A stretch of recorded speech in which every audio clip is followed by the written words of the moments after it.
Today's lesson is going to cover 20-1, which is geometric sequences. So in today's lesson, we're going to determine what makes something a geometric sequence. We're going to find common ratios and calculate nth terms. So you need your Springboard book on page 307, something to write with, and you probably would want a calculator for today's lesson. Okay, so this lesson in your book technically starts on page 307, but I'm going to jump to the next page and scroll down to where it actually talks about a geometric sequence. So in your book, it says a geometric sequence is a sequence in which the ratio of consecutive terms is constant. That ratio we're going to call our common ratio, and we're going to denote by using R. So when we do these problems, our ratio, we're going to say R equals. Okay. Now, a geometric sequence, this is kind of a wordy definition. Basically, all that is saying is a sequence is geometric if you're multiplying by the same number. Okay. So in arithmetic sequences, we are adding or subtracting by the same number. Geometric is going to be multiplying by the same number. So let me show you some examples of that. Okay, now these examples will not be in your book, but if you want to write them down on the side somewhere, it might be helpful for you. Okay, so let's look at this pattern. We have 1, 4, 16, 64. Now a pattern is geometric if we are multiplying by the same number. So let's look at this pattern. From 1 to 4, we would be timesing by 4. And that's the same from 4 to 16. 16 times 4 is 64. So this pattern would be geometric. What's our common ratio then? Our common ratio is what we're multiplying by. So 4 in this problem. Okay, so let me show you another one. Here's the problem where we have 16, 8, 4, 2, ... Goes on forever. So looking at this pattern, it looks like 16 to 8, 8 to 4, 4 to 2. For all of these, we're actually dividing by 2 instead. Now, for a geometric series, it says you have to multiply by a number. So this is geometric, but if the pattern is dividing by 2, then we're technically really multiplying by what value? Well, dividing by 2 would be the same as multiplying by a half. So a little side note you should make here. Anytime your pattern is division, your ratio is going to be a fraction. So if we were dividing by 4, our common ratio would be a fourth. If we were dividing by 6, our common ratio would be 1/6, and so on. Okay. So I'm going to have you guys try some on the next page. Go to that check your understanding. So 6, A through D, say determine if the sequence is arithmetic. Remember, arithmetic is adding or subtracting by a constant. Geometric, so that means it's multiplying by a constant, or doing neither of those things. Okay, if it's arithmetic, you're going to state the common difference. If it's geometric, state the common ratio. So let's look at 6a. It goes 3, 9, 27, 81, 243, ... on for life. So is that sequence arithmetic, geometric, or neither? Hopefully for A, you said that this was geometric, okay, because we are multiplying by 3. So it has a common ratio of 3. So do the same thing for B through D. See what you get. So label those as arithmetic, geometric, or neither. And remember, if you say geometric, state the ratio. If you say arithmetic, state the difference. If it's neither, just write neither. Okay, here's the answers I got. So we already did 6a, but B was also geometric. The ratio is a -2. That's what causes the signs to kind of flip-flop like that. Okay. C was neither, and it's pretty easy to check if something's geometric because we'd have to multiply 4 by something to get 9. Now there's no number we can multiply by 4. That gives us a 9, so geometric is out. Okay, if it's arithmetic, you just have to check how it's being added. So 4 to 9 would be +5, but 9 plus 5 is not 16. So arithmetic is out. That's why it's the neither case. Okay. And D, it looks like we're subtracting by 5, so our difference is -5. All right, so that's how we determine what kind of sequences we have. Now let's look at some geometric sequences, and we're going to find nth terms. So problems like 12a and b, let's look at really quick. So in 12a, they give you this geometric sequence, and we know it's geometric because they're multiplying by 2 every time. They want us to find a 16th. Remember, if they do that, then they're asking us to find the 16th term in that sequence. So in order to do that, we need this formula. So let me show you what that is.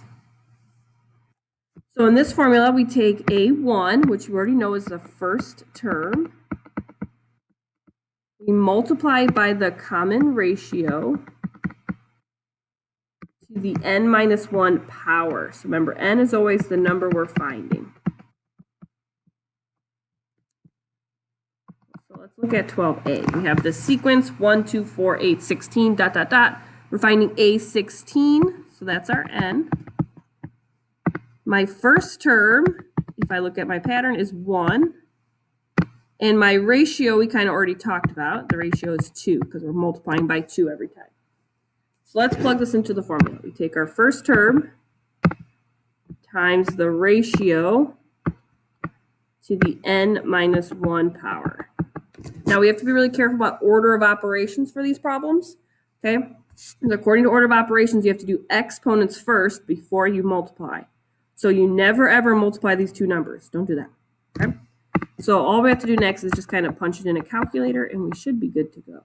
16 minus 1 is 15. So let me get to my calculator.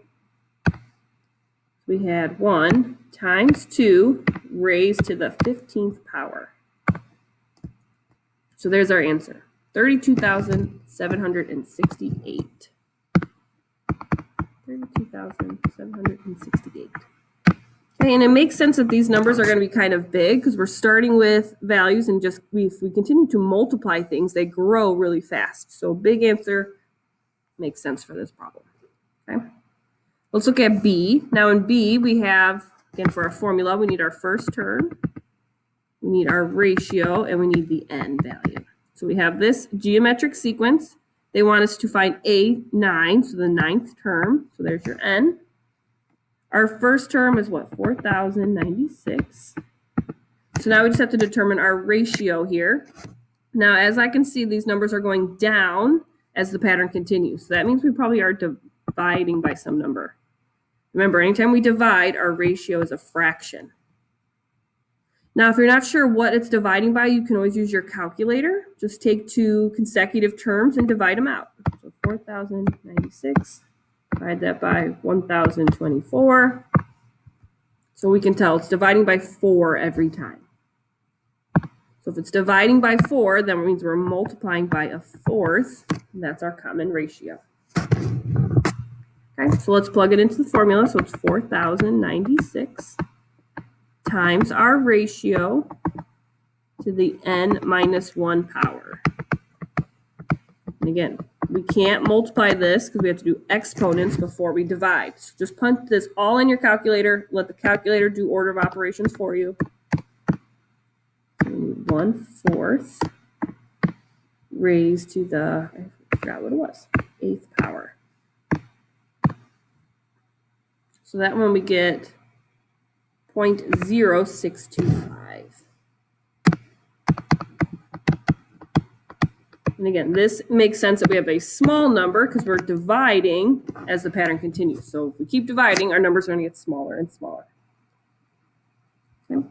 All right, I'm just going to have you guys try 2 problems on your own, and then we'll be done. So in 16 on the next page, so on page 311, let's look at 16a and b. So let me write the formula up here so you have it. So it's the first term times your ratio to the n minus 1 power. So what we're going to do is you're going to take, for 16a, our first term is -2. Your ratio is 3. They want you to find the 8th term. So plug that into your formula and see what you get. Okay, if you did it correctly, you should have got -4,374.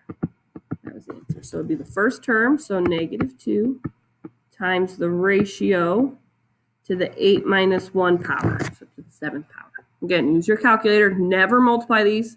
Do the exponents first and then multiply by -2. Okay, so let's have you guys try B now. B, you're starting with the first term of 1,024. Your ratio is -1/2. Find the 12th term. Okay, if you got this one correct, 16b, the answer was -0.5, so -1/2. Okay, so again, you would take 1,024 times 1/2 raised to the 12 minus 1, so the 11th power. Okay, so remember, geometric sequences, the pattern is multiplying by a constant. So anytime there's division, your ratio is going to be a fraction. Okay, and if you have to find the nth term, just plug it into your formula, use your calculator to do your order of operations, and you should get it correct.